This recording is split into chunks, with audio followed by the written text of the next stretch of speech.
এই যে বাবু মশাইকে দেখো, পুরো গোপাল ভাঁড় সেজে এই যে রেডি হয়ে গেছে। আমাদের গোপাল ভাঁড় রেডি।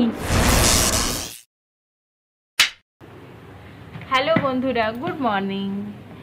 তো এখন থেকে আমি আমার ব্লগটাই স্টার্ট করছি। এখন এই 12টা বাজে। তো আজকে আমার সকাল সকালই ওর বাবা যাওয়ার আগেই স্নান হয়ে গেছে। সকাল সকাল কেন বলছি, রীতিমতো তোমরা যারা আমার ব্লগটাকে দেখো তো তোমরা জানো যে আমি আমার চান করতে করতে 1:30 তো বাজে। ওর বাবাই 12টা 12:30টায় বেরিয়ে যায়।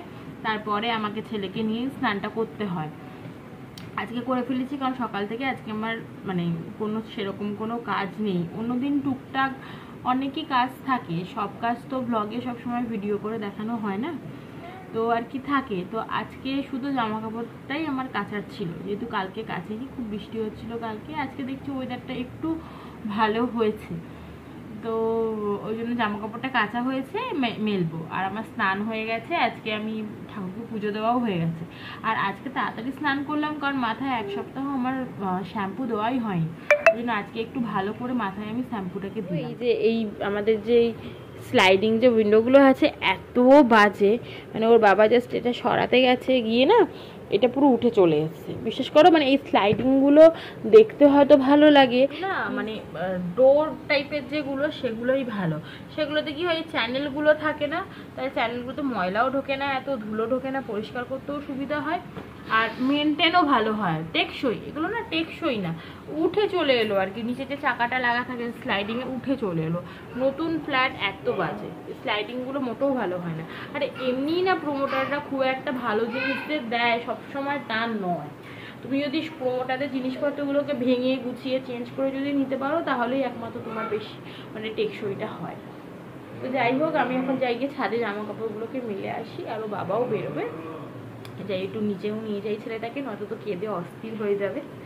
তো যাই, পরে দেখা হচ্ছে তোমাদের সাথে।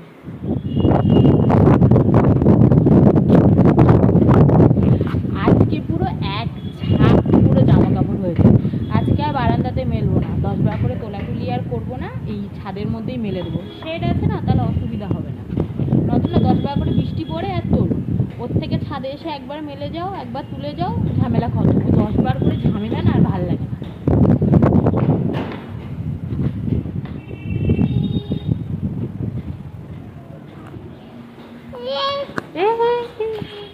আমি এসেছিলাম একা মেলার জন্য, বাবু মশাই বাবার কাছে থাকেননি, তাই আবার আমার কাছে দিয়ে গেল।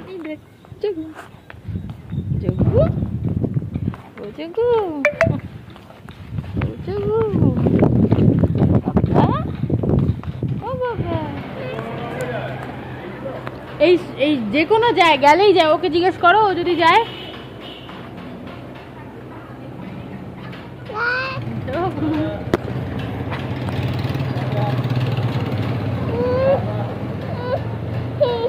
ওই একটা মেট্রো টোটো বেরোচ্ছে ওখান দিয়ে, দেখো, জিজ্ঞেস করো যাবে কিনা। ওনা তো এদিকে আসছে, যাবে না, যাবে না, জিজ্ঞেস করো।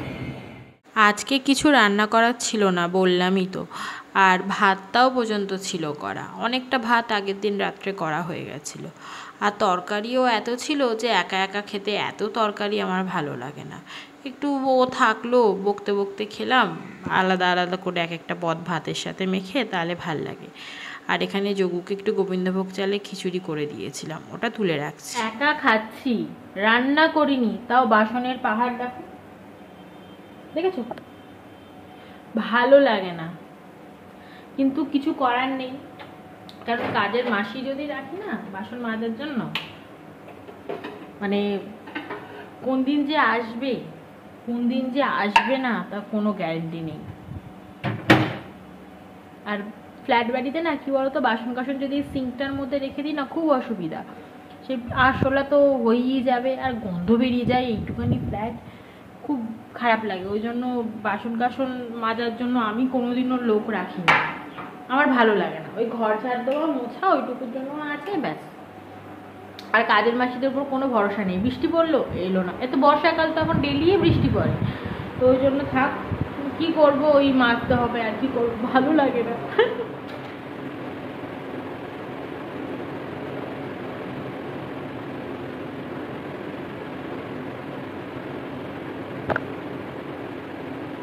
তো এই যে রান্না করেছি হলো গাঠি কচু আর আলু আর ঢ্যাঁড়স দিয়ে হচ্ছে ঝোল, আর এখানে হচ্ছে একটু চিকেন আছে, এই চিকেনটার আমি পকোড়া করব এসে। একটু টমেটোমের চাটনি করেছি, এটার মধ্যে বেগুন পোড়া আর এটার মধ্যে পটল ভাজা।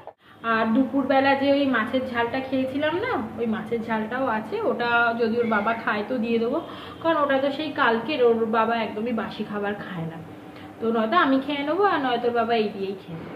এই যে বাবু মশাইকে দেখো, পুরো গোপাল ভাঁড় সেজে এই যে রেডি হয়ে গেছে, আমাদের গোপাল ভাঁড় রেডি। হচ্ছে আজকে শনিবার, বাবা শনি মন্দিরে পুজো দেবে। কি হয়েছে বলো? তো আজকে শনিবার, ওর বাবা শনি মন্দিরে পুজো দেবে, তাই প্রত্যেক দিনই আমাদের নিয়ে বেরোয় জানোই তো। রান্না বান্না ছাড় না, রান্না বান্না সব হয়েই গেছে, এসে জাস্ট খেয়ে নেবো। এখন এই 10টা মতো বাজে, ওর বাবা একটু আগেই এলো, তো এসে ছেলেটাকে নিয়ে একটু ছিল, আমি রান্না বান্নাটা কমপ্লিট করে এই বাবা এখন বেরোবে, আমরাও একটু ঘোরা আসা হয়ে যাবে ওর বাবা শনি পুজো দেওয়ার উপলক্ষে আর কি। হ্যাঁ, আর যোগুর তো আনন্দ ধরে না, তার সাথে যোগুর মায়েরও আনন্দে ধরে না, কারণ ওর বাবা তো কোথাও নিয়ে যায় না, এই সুযোগে একটু বেরোনো হয়ে যায়। ওই যে দেখো